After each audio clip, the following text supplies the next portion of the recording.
अस्सलाम वालेकुम। सोचने, समझने, देखने, चलने, दौड़ने और महसूस करने के पीछे का राज है नर्वस सिस्टम। और नर्वस सिस्टम क्या होता है, इस वीडियो को देखने के बाद आपका जो है ना फुल डाउट है वो सारे क्लियर ही हो जाएंगे। तो नर्वस सिस्टम एक ऐसा सिस्टम है जो कि हर जानदार वर्टिब्रेट्स, हाँ लेकिन इनवर्टिब्रेट्स के पास नर्वस सिस्टम तो नहीं है, लेकिन उनके पास नर्व सेल्स हैं।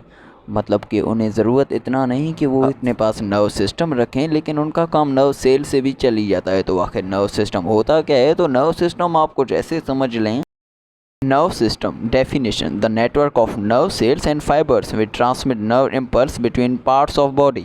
तो अगर जो इसको आसान लैंग्वेज में समझें तो इसका कहना ये है कि सेल्स ऐसे नर्व सेल्स हैं और फाइबर्स जो कि नर्व इम्पल्स शेयर करते हैं। अब नर्व इम्पल्स क्या होते हैं वो तो मैं आपको बता ही दूंगा कि ये ऐसे नर्व इम्पल्स हैं जो कि बॉडी को कंट्रोल और कोऑर्डिनेशन में हेल्प करते हैं। तो नर्व सिस्टम में मैंने बोला कि नर्व सेल्स या न्यूरॉन्स भी आप इनको बोल सकते हैं। ये जो न्यूरॉन्स होते हैं इनको जो है ना fundamental units of brain and nervous system भी कहा जाता है, क्योंकि ये ऐसे न्यूरॉन्स हैं जो कि सेंसरी मोटर्स कहलाते हैं। सेंसरी मोटर से मुराद ये भी है कि अगर आपको कोई कट आया है थ्रू नाइफ के, तो आपके जो है ना दिमाग में ये न्यूरॉन सिस्टम जिनका स्पीड 280 किलोमीटर पर आवर है, वो जो है ना इस पूरी बॉडी में इलेक्ट्रिक इम्पल्स के थ्रू दौड़ते हैं। और जिस तरह इनको पता चलता है कि आपके जिस्म में कट आया है, तो वो थ्रू रिसेप्टर आपके दिमाग से जल्दी कम्युनिकेशन करके बता देते हैं कि यहाँ पर कट आ गया है।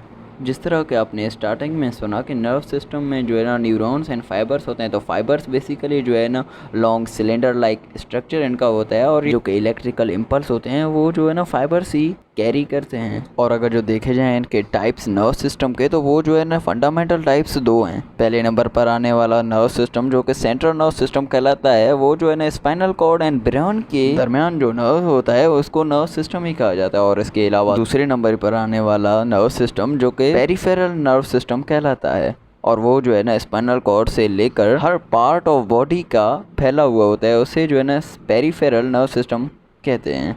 तो आपके ख्याल से क्या न्यूरॉन्स को प्रोटेक्शन डिफेंस नहीं चाहिए? तो आप बिल्कुल गलत हैं, क्योंकि प्रोटेक्शन के लिए भी एक ऐसा हमारे पास न्यूरोग्लियल सेल्स हैं जो कि हमें डिफेंस मैकेनिज़्म सपोर्ट प्रोटेक्शन जो है ना हमें देते हैं एक्सटर्नल एनवायरनमेंट से जो आने वाले ख़तरात हैं उनको ख़त्म करने के लिए। तो न्यूरोग्लियल्स के जो है ना कुछ टाइप्स हैं जो कि मैं आपको बताऊंगा वो किस तरह सेव करते हैं हमारे न्यूरॉन्स को। तो पहले नंबर पर आता है एस्ट्रोसाइट्स, जो कि न्यूरोग्लियल्स के टाइप है, जो कि रेगुलेशन ऑफ एनवायरनमेंट, मतलब कि एनवायरनमेंट के हिसाब से जो रेगुलेशन होंगे उनके हिसाब से एस्ट्रोसाइट्स जो है ना हमें मदद देते हैं।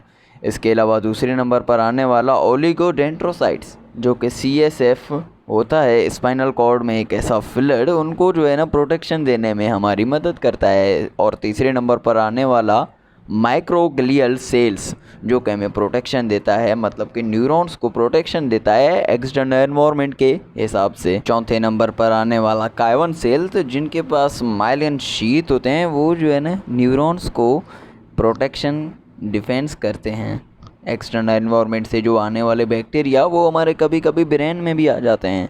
तो अगर जो ये न्यूरोग्लियल सेल्स ना होते तो शायद हमारा नर्वस सिस्टम आज काम ही कम करता। तो ये था आज का वीडियो नर्व सिस्टम पर। अगर जो आपको अच्छा लगा हो तो वीडियो को लाइक करें, चैनल को तो सब्सक्राइब आप कर ही लेंगे, क्योंकि वीडियो को देखने के बाद आपके जो भी कन्फ्यूजन से डाउट्स थे वो सारे क्लियर ही हो गए होंगे। तो आज के लिए अल्लाह हाफिज़।